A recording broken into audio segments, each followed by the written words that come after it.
Welcome, everyone. Today, we are diving into just an incredible story. It's all about art, faith, and what you might call a very happy accident. We're going to explore how a total catastrophe in a Roman church actually gave birth to a global symbol of hope, a painting that's been treasured by popes and pilgrims for centuries. So, let's get right into it. Okay, so picture this. You're in Rome, and you walk into the church of San Carlo ai Catinari. It's a gorgeous place, but something pulls you toward a side chapel. And there it is, an image that's been called a true masterpiece of grace and light. It just has this quiet power that really draws you in. And when you look closely at the painting, the detail is stunning. Mary, in her purple robe and blue mantle, her gaze is just so gentle, resting on Jesus. And the child Jesus looks right back at his mother with so much love, his little hands resting completely inside hers. You know, this isn't just a portrait. It's this powerful symbol of complete and total trust. But here is the twist. This masterpiece, this center of devotion, it was never, ever supposed to be there. It's a replacement, kind of like an afterthought that only exists because of a total disaster. So how on earth did this accidental artwork become a worldwide icon? Well, that is the story we are unpacking today. All right, so let's go all the way back to the beginning. The story of this painting, it doesn't start with a brushstroke. It starts with a crisis. See, the Barnabite fathers who ran the church, they had a completely different piece of art in mind.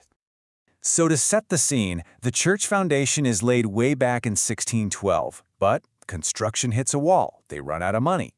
Then in 1626, a priest, Father Palma, prays for help and, get this, a cardinal who had just died leaves a fortune in his will specifically to finish the church. This was seen as a sign of God's providence, and that theme, it becomes absolutely crucial later on. And that brings us to 1664, the year everything changed. You see, the Barnabite fathers had this ancient, beloved fresco of the Madonna. This wasn't just some decoration. It was their treasure. They'd brought it from their very first home and cherished it for its history and what they believed were its miraculous powers.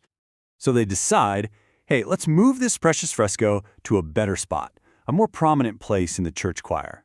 A simple move of a treasured artwork. What could possibly go wrong? Total disaster. During the move, the fresco falls, and it doesn't just crack or get a little chipped, it was completely shattered, lost forever. I mean, for the fathers, this was just a devastating loss. But the church's architect, feeling pretty responsible, I'm sure, offered them a replacement as a gift, and it was this painting, a beautiful piece by the artist Scipione Pozzone. So the fathers, grieving their lost fresco, started to pray before this new image.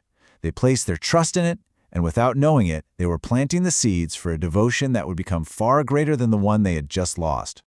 Now, for decades, this beautiful painting was just that, a replacement. It was loved, for sure, but it didn't have a special name or any kind of formal devotion around it. But that all changed in one single pivotal year. The year is 1732. A priest at the church, Father Gennaro Maffati, he stumbles upon an old manuscript written by Father Palma. Remember him? The one who told the story of the miraculous funding of the church way back in 1626? Reading that story of faith and, this amazing financial rescue, Father Maffetti has this huge flash of inspiration, a real light bulb moment. He looks at the painting, he connects it to that earlier miracle, and he decides to give it a formal title, Mater Divinae Providentia, which means Mother of Divine Providence. He was literally naming the very thing the image represented, trust in God's loving care. And that title, Mother of Divine Providence, it just struck a chord with the people of Rome. The devotion absolutely exploded. All of a sudden, the chapel was filled with silver hearts and all these other offerings of thanks for answered prayers. The very first feast day was celebrated that same year, and just a decade later, they had to build a whole new magnificent marble altar just to handle all the people. So this was no longer just some local Roman devotion. The story and the image started to spread, and pretty soon, the church itself took notice, giving it the structure it needed to really go global. So the path to becoming official, it started in 1744. Pope Benedict XIV established a formal group, a confraternity, for the devotion. Then, in 1839, Pope Gregory XVI elevated it to an archconfraternity. Now, this was a huge deal. It meant the head of the Barnabite Order could now open up new chapters anywhere in the world. And just like that, the devotion officially went international. Right around the same time, the devotion also picked up a second really powerful title. In 1834, it was also named Help of Christians. Now, this connected the painting to a huge historic event, the victory over Ottoman forces at the Siege of Vienna back in 1683, which many people attributed to Mary's intervention. So this second title added another layer of meaning. Mary wasn't just a symbol of trust, but also a powerful protector in times of crisis.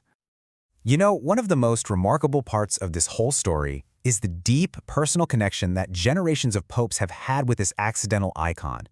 Their actions are what truly cemented its status right in the heart of the Church. Let's start with Pope Pius VII. After being released from exile under Napoleon in 1815, one of the very first things he did when he got back to Rome was go straight to this chapel to give thanks. He was so moved that he declared its altar privileged forever, which is a really special spiritual designation. Okay then. In 1888, Pope Leo XIII gives it one of the highest honors an image of Mary can receive, a solemn coronation. With this huge ceremony, a physical crown was placed on the painted image, officially recognizing her as a queen in the eyes of the faithful.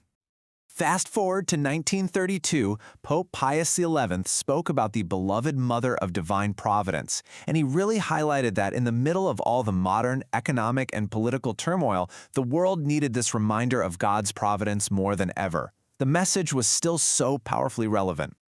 And to bring us right into the modern era, St. John Paul II visited the church in 1981. He prayed right there before the painting and formally entrusted his entire papacy to Our Lady of Divine Providence.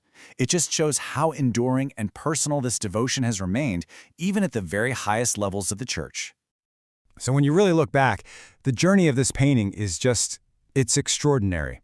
It's a story about how something truly beautiful can come from loss, and how a simple act of trust can just ripple out through centuries. I mean, let's just recap this wild journey. It was born from the destruction of another treasured artwork.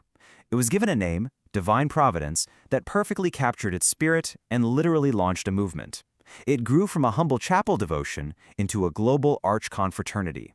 And finally, it was honored and crowned by popes, which totally secured its legacy.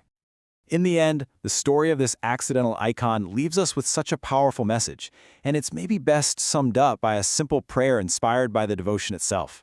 It's a call to trust that even when things seem broken or lost, something new and beautiful can emerge. It asks for that same profound trust we see right there in the painting, the child's hands held so safely in his mother's.